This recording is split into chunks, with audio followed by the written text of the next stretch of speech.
Everyone makes mistakes, but certain companies have done some pretty stupid, illogical, or just downright dangerous things to maximize profits. Sometimes companies fail by letting innovation pass them by, while others are active participants in their own humiliating collapse. Let's explore the most embarrassingly stupid corporate decisions that bankrupted companies. Number 10. Shady safety systems. Have you ever heard of something so contradictory as a deadly safety device? Japanese automotive parts company Takata Corporations produced airbags that were far from safe between the late 1990s and 2018. Reports from governments and companies like Honda indicated that 18 people died and 180 people sustained injuries thanks to these dangerous airbags. What made Takata's airbags so deadly was the ammonium nitrate propellant inside them. This substance was used in the controlled explosions that causes airbags to deploy, instead of the standard propellant, sodium azide. When ammonium nitrate is exposed to moisture or temperature swings for a prolonged period of time, it becomes highly unstable. In 1999, Takata switched to using this cheaper, highly volatile compound just to save costs. Over the years, numerous airbags deployed with excessive force, sending metal shrapnel flying through the car, killing drivers rather than saving them. Even worse, it turned out that the company knew about these deadly airbags as early as 2009 and submitted fake test data and reports to consumers to cover up the dangers of their airbags. After the scandal, when this was discovered, the company hemorrhaged money until they declared bankruptcy in 2017, and millions of cars were recalled in the largest auto product recall in U.S. history. Worryingly, some of these potentially deadly cars are still on the road. To check if your own airbag is safe, head over to the New York Times where they have a handy list of affected vehicles. Number 9. Blockbusted.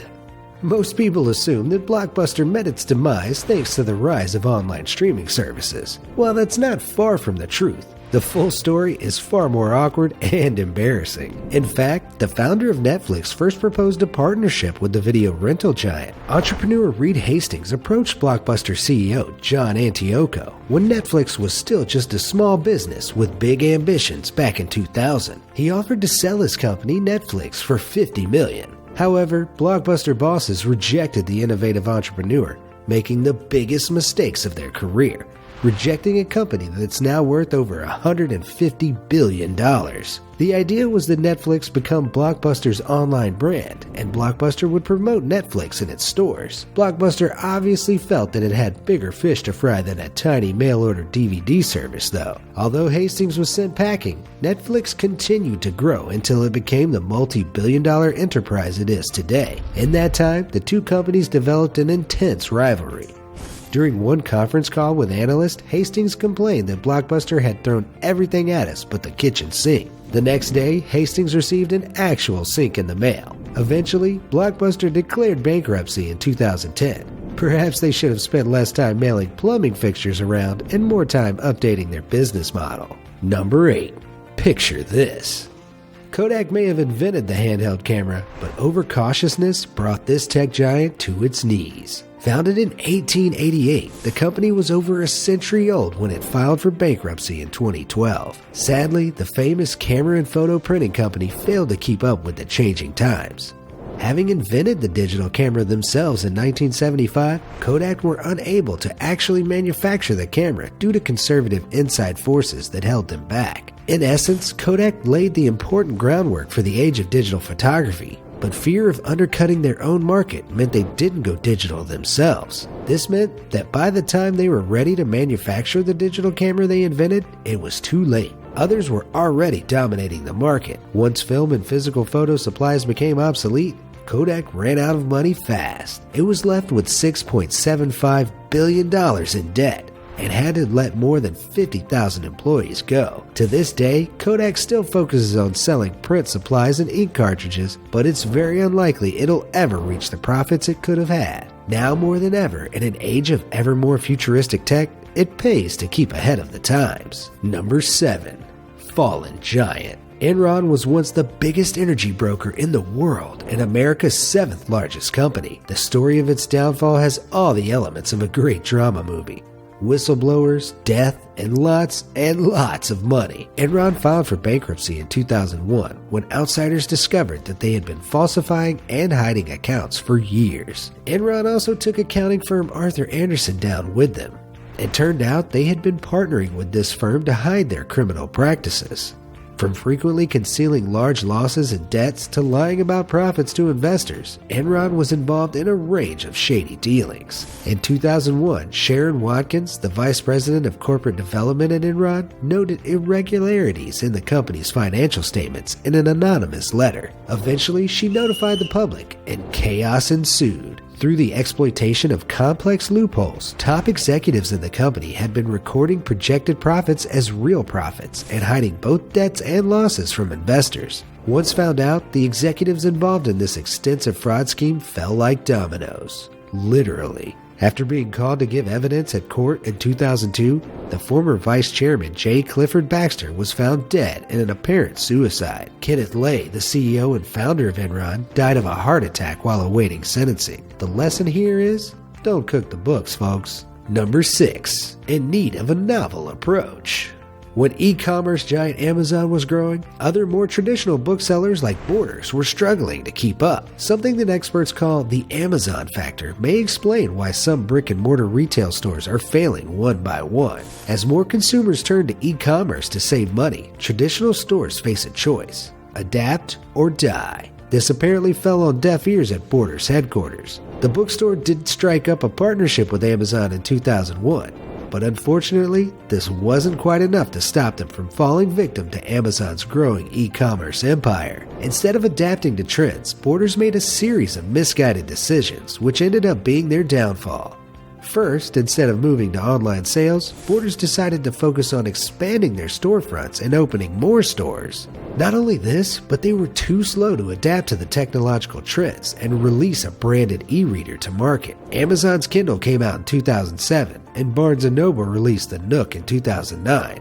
But Borders didn't release Kobo, their e-reader, until 2011. Perhaps they should have taken a leaf out of Amazon's book. Number 5. A yak of insight. When anonymous messaging app Yik Yak hit the scene in 2013, it was an almost instant hit with college students around the world, providing an easy way to gossip and joke about goings-on. The app used location services to share posts between anonymous users in the local area. At peak popularity, the app was valued at $400 million, but its move away from what gave it its appeal was largely responsible for its downfall. When pressure mounted relating to bullying and security threats, developers released updates that made it impossible to post without setting up a username. An influx of one-star reviews soon followed, and an already dwindling user base bid their last farewells. Even before the unpopular updates, the app had begun to fall victim to a historic trend among other anonymous messaging apps, which tend to lose their novelty over time. On top of this, driving many of the unpopular changes were difficulties monetizing the app due to the anonymity of its users. Eventually, the app was shut down and delisted in 2017. It's a tale of failed innovation, failure to pay attention to the histories of similar services, and inadvertently removing the service's central appeal. But enough yakking, it's time to move on. Number 4. Schlitz Creek. Schlitz beer was once one of the biggest breweries in Milwaukee and the best-selling beer in the United States. But the company is now known in business circles as an example of how not to do business. So much so, in fact, that their disastrous decision-making process now has its own name, the Schlitz mistake. Why? Well, throughout the 1950s, the owner of Budweiser Beer, Anheuser-Busch, led a continuous assault on Schlitz. The two companies wrestled for the title of America's favorite beer from one another for years. In 1957, Budweiser took a permanent lead. To compete with Budweiser, Schlitz Beer made incremental cost-cutting decisions. Eventually, the beer was nothing like the original product that consumers loved. The taste had changed dramatically. Schlitz started to substitute fresh hops, the main flavoring ingredient in beer, for cheaper hops pellets. But the real business killer was the next decision they made. Schlitz's brewing technicians began to add a new type of anti-haze agent, known as ChillGuard, to the product. Schlitz's rapid brewing techniques meant that the unprocessed beer appeared unpleasantly cloudy when chilled. and the hopes was that this addition would resolve the issue. Some observers noticed that this protein looked like mucus floating in the beer, and sometimes appeared as white flakes. Nobody wants mucus beer.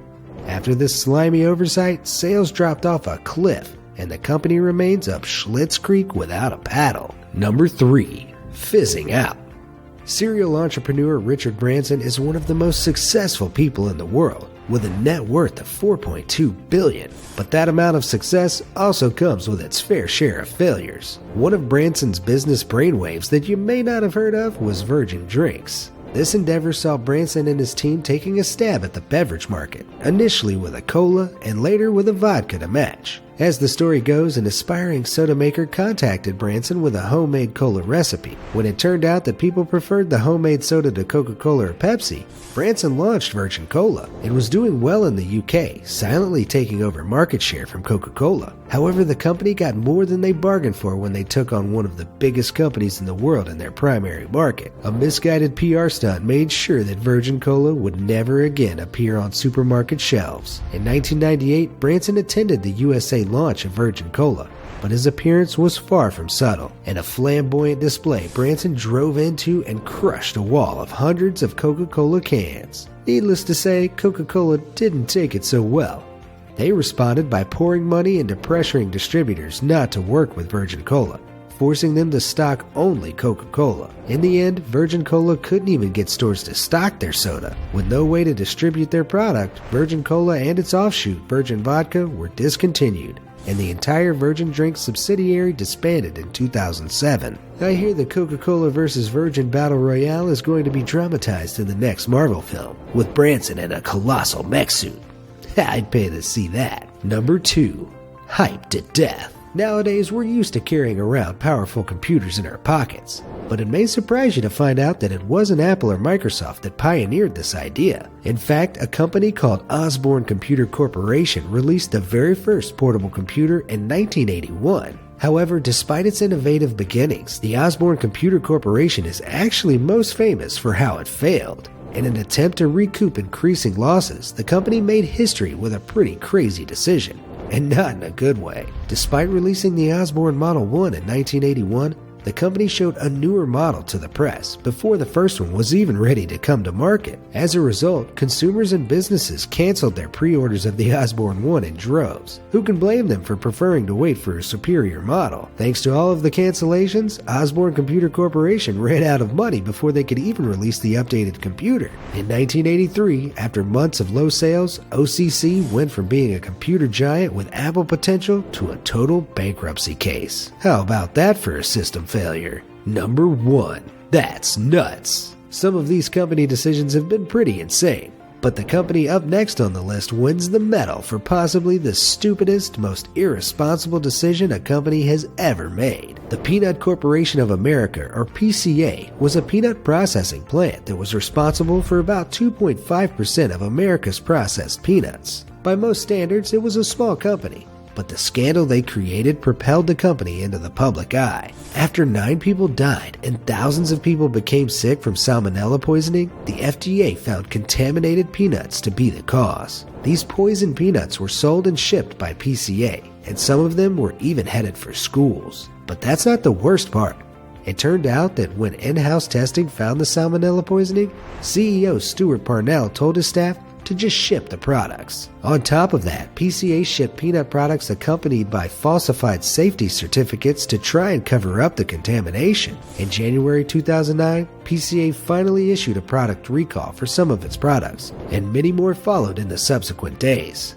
Less than 24 hours after one huge final product recall, the company filed for bankruptcy. Stuart Parnell was sentenced to prison for life, and thankfully for us, this nutcase won't be shipping any more lethal legumes. So, which of these disastrous decisions did you think was the craziest? Let me know in the comments down below. Thanks for watching.